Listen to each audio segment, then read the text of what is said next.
Graça e paz, meus queridos. Hoje nós estamos com um cenário um pouco diferente aqui atrás. É porque estamos em meio aos montes, na região de Minas Gerais. Isso mesmo. Então, é daqui que hoje eu compartilho com você uma palavra que está em Efésios, capítulo 4, versículos de 25 a 32, que diz o seguinte: Por isso, deixai a mentira e falai a verdade, cada um com o seu próximo, porque somos membros uns dos outros. Irai-vos e não pequeis. Não se ponha o sol sobre a vossa ira, nem deis lugar ao diabo. Aquele que furtava, não furte mais.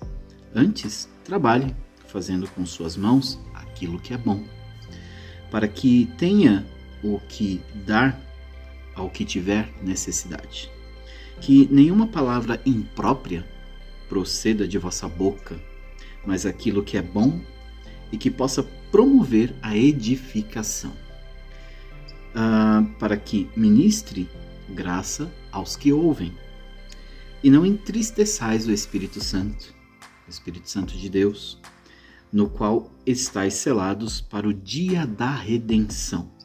Toda amargura, ira e cólera e tumulto, blasfêmia e toda malícia seja tirada do meio de vós. E sede amáveis uns com os outros, compassivos, perdoando-vos uns aos outros, como também Deus vos perdoou por causa de Cristo. Espírito Santo, mais uma vez te pedimos que abra nosso coração, nossa mente, para que nós possamos entender essa palavra e absorver aquilo que o Senhor tem para nos passar através dela. É o que te pedimos e agradecemos em nome de Jesus Cristo. Amém. Meus queridos, é muito óbvio na cabeça, de algumas pessoas e até mesmo das nossas, quando nós sabemos algumas coisas. Mas o óbvio só é óbvio quando é dito. É uma frase que eu costumo repetir. Não é minha, mas eu gosto de repetir. Então, Paulo diz aqui aos Efésios, dentro de uma série de recomendações, uma exortação à santidade. Mas, para que cheguemos a esse ponto, ele veio falando uma série de outras coisas antes. E eu acredito que seja impossível que você chegue a um mínimo de santidade sem passar por todos os conselhos que ele deu ali desde o início do capítulo, como por exemplo, andar como é digno da vocação com que foste chamados. Ou seja, se você é um pastor, tem a vocação de pastor, então se comporte como tal.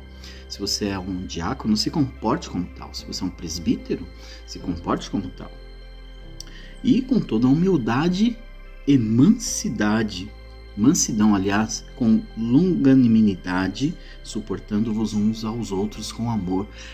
Eu não vou ler todo o capítulo, mas esse é o começo do capítulo 4, onde nós vemos ali uma série de recomendações. Então, passando aqui, a partir do versículo 25, nós vemos: Por isso, deixai a mentira e falai a verdade, cada um com o seu próximo.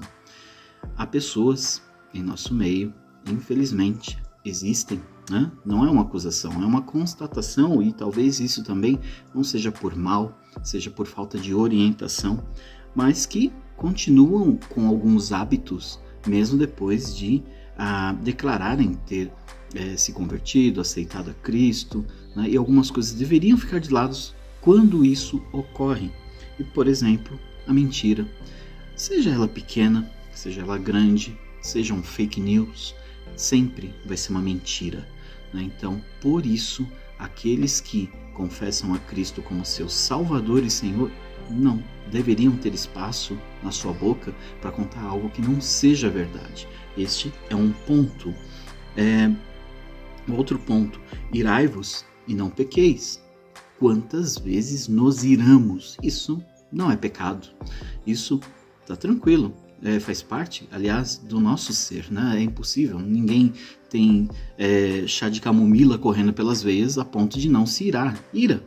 Mas o problema é o que você faz com esse tipo de informação. Você peca, porque irar mas você não sair por aí xingando os outros, não sair jogando as coisas, não sair sendo uma pessoa extremamente arrogante ou uma pessoa que acaba jogando indiretas, coisas do tipo, isso seria um mínimo, né? Porque fazer tudo isso seria o contrário dessa palavra, irando e pecando logo em seguida.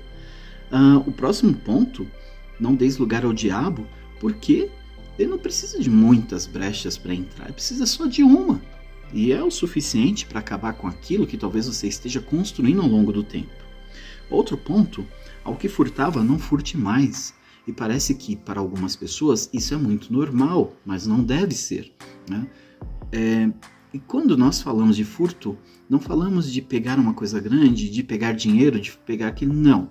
Nós falamos também de pegar algo que não é seu, independente do que seja e aonde esteja. Então, furto pode ter uma conotação diferente para cada um, mas basicamente é isso. Se você está vendo que tem uma caneta ali na mesa de alguém, não vai lá pegar porque ela não é sua. O fulano deixou cair uma moeda aqui, eu vou pegar. Não vai pegar. Se pegar, devolva, porque não é sua. Isso é um tipo de furto. E esse tipo de coisa seria uma brecha para que o próprio diabo fizesse a festa nas nossas vidas.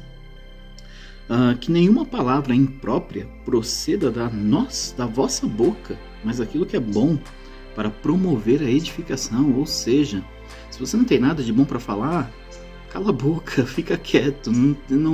Não precisa você vir fantasiar com uma coisa que não é própria para aquele momento, né? Então, se você está no meio de pessoas que talvez não sigam a mesma fé que você ali em determinado momento, não é que você vai compactuar com as pessoas falando aquilo que é normal para elas, porque já não é mais da sua realidade. Então, que você fale aquilo que é da sua realidade. Agora, se não tem espaço ali para você fazer isso, é melhor você ficar quieto, porque você vai estar dando um testemunho um tanto quanto ruim para quem está vendo lá fora, talvez observando a sua postura, até mesmo para saber, para te perguntar algumas coisas. Agora, se você agir de forma contrária a isso, pode ser que você tire de alguém, prive alguém de poder procurar você para orientar em relação à fé. Outro ponto, não entristeçais o Espírito Santo de Deus, no qual estáis selados para o dia da redenção. Então, tudo aquilo que o Espírito Santo tem colocado dentro de nós é algo bom. Mas quando nós negamos esse tipo de coisa, nós entristecemos o Espírito Santo de Deus.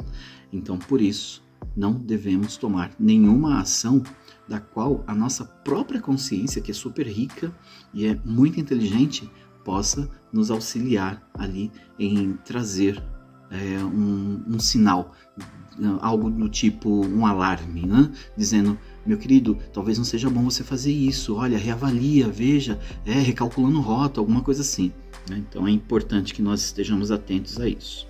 Toda amargura, ira, cólera, tumulto, olha só, isso é fantástico.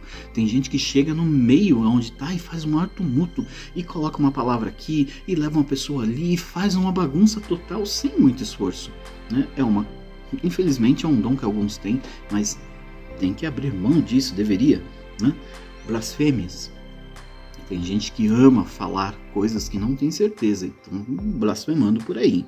E toda malícia seja tirada de entre vós. Por quê? Malícia não tem espaço, não dá espaço para santidade, né? Não tem como os dois habitarem dentro do mesmo lugar. Por isso que algumas pessoas, quando se convertem, são chamadas de quadrados, de isso, de aquilo. Por quê? Porque elas não querem deixar a malícia entrar por nenhuma brecha novamente, até porque elas sabem aonde o calo aperta. Então é por isso que elas não falam mais de determinadas coisas. E sede amáveis uns para com os outros, compassivos, perdoando-vos uns aos outros, como também Deus vos perdoou por causa de Cristo. E olha só que interessante, quando nós não perdoamos o nosso irmão, nós estamos praticamente crucificando novamente a Cristo. Ou melhor, eu perdoei, mas eu não quero mais saber. Exatamente a mesma coisa. Então você não perdoou porque nós precisamos ter uma certa maturidade para fazer algumas coisas e agir em prol dessas coisas, né? Então, por exemplo, é lógico que quando a gente perdoa alguém que só traz bagunça para o nosso meio, não quer mudar de vida, não quer fazer nada, infelizmente essa pessoa vai deixar de andar lado a lado com a gente.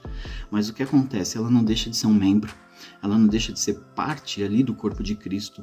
Então é importante que na capacidade dela, naquilo que ela faz, que ela acha certo e tal, respeitemos a ponto do quê?